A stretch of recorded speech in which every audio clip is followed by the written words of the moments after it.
देखिए, high court का फैसला बड़ा अच्छा फैसला है और मैं समझता हूं कि हिंदुस्तान में नफरत न फैले, हिंदू मुसलमान भाईचारा बना रहे, ये उस तरह का फैसला है। दूसरी बात यह कि आपने हिंदू फरीक बोला है उसको, मैं उसको हिंदू फरीक नहीं कहता, मैं उसको दहशतगर्द ग्रुप कहता हूं, क्योंकि इन लोगों का काम हो गया है बाकायदा इस तरह की एप्लीकेशनें डालना, कहीं ना कहीं कोर्ट को उस पर बाधित करना। भाई, आप कुछ ना कुछ एप्लीकेशन डालोगे तो कोर्ट को तो कुछ ना कुछ देना पड़ेगा। तो उसमें क्या है कि कोर्ट के बहुत सारे काम पेंडिंग पड़ रहे हैं और उससे बढ़कर देश में जो नफरत का वातावरण फैल रहा है वो सब क्या है, इन्हीं की वजह से हो रहा है। दहशतगर्द भी देश में नफरत फैलाता है, देश में दहशत फैलाता है। इन लोगों की वजह से भी देश में दहशत फैल रही है। इनका मकसद धर्म नहीं है, बिल्कुल धर्म नहीं है। अपने आप को पॉपुलर करना है देश में, चाहे काम उल्टा हो या सीधा हो। मोहन भागवत ने बड़ी अच्छी बात कही थी कि भाई अब ठीक है, बाबरी मस्जिद का फैसला हो गया, अब क्या हर मस्जिद में मंदिर ढूंढना, लेकिन लगे हुए हैं उसी काम पे। तो इन लोगों को मैं हिंदू फरीक नहीं मानता, मैं इनको दहशतगर्द ग्रुप मानता हूं। ये देश में दहशत फैलाना चाहते हैं, देश का बंटवारा चाहते हैं, देश में गृह युद्ध जैसी स्थिति पैदा करना चाहते हैं कि हिंदू मुसलमान आपस में लड़े मंदिर मस्जिद को लेकर।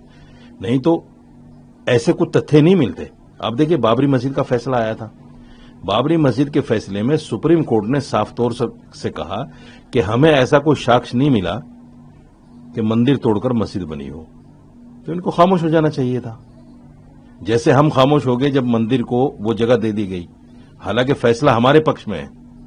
4 पॉइंट जो है उसमें, एक तो 1949 में जो मूर्तियां रखी गई वो गलत रखी गई, बाबरी मस्जिद को इलीगल तरीके से तोड़ा गया, मंदिर तोड़कर मस्जिद बनी ऐसा कोई सबूत नहीं मिला, और जो लोग इसमें शामिल थे उनके खिलाफ कार्रवाई होनी चाहिए। ये बाकायदा कोर्ट के फैसले में आज भी मेंशन है। तो इसके लिए एक ऑप्शन है, जिन लोगों ने याचिका दायर की है उनको सुप्रीम कोर्ट जाना चाहिए।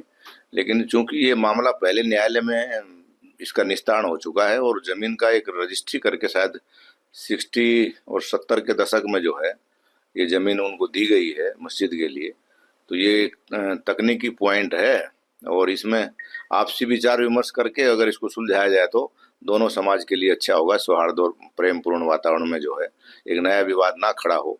लेकिन क्योंकि न्यायालय का निर्णय सबको मान्य है, तो जिन लोगों ने याचिका दायर की थी उसको अगर इलाहाबाद हाई कोर्ट ने खारिज कर दिया तो सुप्रीम कोर्ट जाना चाहिए उनको। पहले से ही रहा है चर्चित, क्योंकि ये एक ऐसा प्रकरण है जहाँ कृष्ण जन्मभूमि का जो विषय है मथुरा में, तो वो अगर प्रेम पूर्वक, मेरा मानना ये है कि दोनों समाज के जो मुख्य लोग हैं धर्माचार्य बैठ करके अगर इसको सुलझाते हैं और ये कृष्ण जन्मभूमि अगर सनातन धर्मावलंबी को सौंप दी जाती है और मस्जिद को स्थानांतरण करके दूसरी जगह बनाया जाता है मथुरा में, तो एक अच्छा उदाहरण पेश होगा। जैसे राम जन्मभूमि का फैसला हुआ सुप्रीम कोर्ट से, तो मुझे आशा है कि दोनों पक्ष बैठ करके इसमें विचार जरूर करेंगे।